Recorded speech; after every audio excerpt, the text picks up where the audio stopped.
एक बार एक गांव में एक साधु रहता था जो भगवान पर बहुत विश्वास रखता था।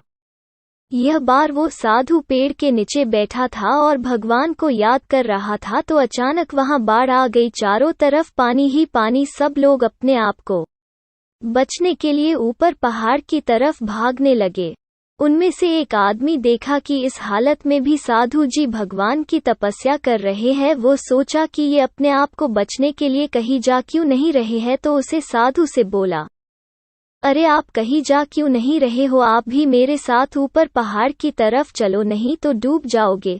साधु बोले, अरे हमें क्या होगा, मैं भगवान की इतनी तपस्या करता हूँ, मुझे कुछ नहीं हो सकता, मुझे भगवान अपने आप बचाएगा। धीरे धीरे पानी साधु के कमर तक आ गया। अब लोग वहां से नाव लेकर निकलने लगे तो उनमें से एक ने साधु से कहा, अरे पानी आपके कमर तक आ गया है, आप हमारे साथ चलो। तो साधु ने कहा कि नहीं नहीं, भगवान मुझे अपने आप बचाएगा। और वो नाव वाला भी वहां से निकल गया। कुछ देर बाद पानी इतना बढ़ गया कि साधु के सर तक पहुंच गया और अब लोगों को बचने के लिए हेलीकॉप्टर निकलने लगे।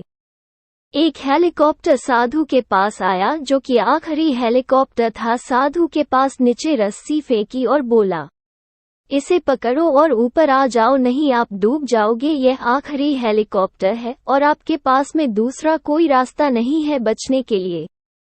साधु ने कहा, यह रस्सी वापस ऊपर खींच लो और आप चले जाओ, मुझे भगवान के ऊपर पूरा भरोसा है, वो मुझे बचा लेगा। पानी काफी ऊपर आ गया, पेड़ डूब गया और साधु की भी डूबने से मौत हो गई। मरने के बाद साधु भगवान के पास गया और बोला, हे भगवान, मैंने पूरी जिंदगी आपकी तपस्या की, मेरा सारा जीवन आपकी आराधना करने में लगा दिया, फिर भी इतने भरोसे के साथ इंतजार किया कि तुम मुझे बचने आओगे, लेकिन वहां मेरी डूबकर मौत हो गई और तुम नहीं आए, ऐसा क्यों? भगवान बोले, मूर्ख इंसान, एक नहीं 3 बार आया था, वो तीनों बार मैं ही तो था। पहला पैदल, दूसरा नाव के द्वारा और तीसरा हेलीकॉप्टर के द्वारा, लेकिन तुमने मेरा एक भी अवसर पहचान नहीं पाया, पता नहीं किसका इंतजार कर रहा था। इस तरह से जिंदगी में हमें ऊपर वाला बहुत से मौके देता रहता है, लेकिन हम सब उस मौके को ठुकरा कर पता नहीं किस चीज का इंतजार कर रहे होते हैं कि वो होगा तभी मैं करूंगा, और इस बात पर अड़े रहने से एक वक्त के बाद वो मौका हाथ से निकल जाता है और हम कुछ नहीं कर पाते हैं।